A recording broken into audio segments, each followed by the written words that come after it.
Hello and welcome to Phone Transformer, where today I'm going to show you how to find your phone serial number on Android. This unique identifier is essential for checking your warranty or identifying your device. So let's get started. Step 1 is to open the Settings app on your Android device by tapping the gear icon in your app drawer or notification shade.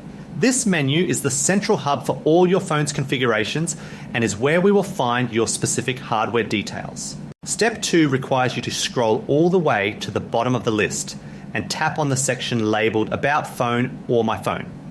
This area contains a summary of your device's identity and is the primary location for viewing official manufacturer information.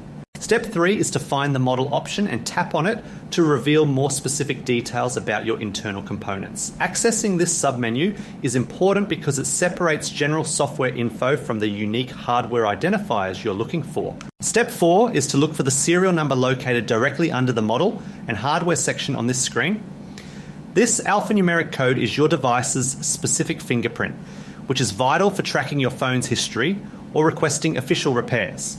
Thank you for watching, and please make sure to subscribe to the channel for more helpful tips.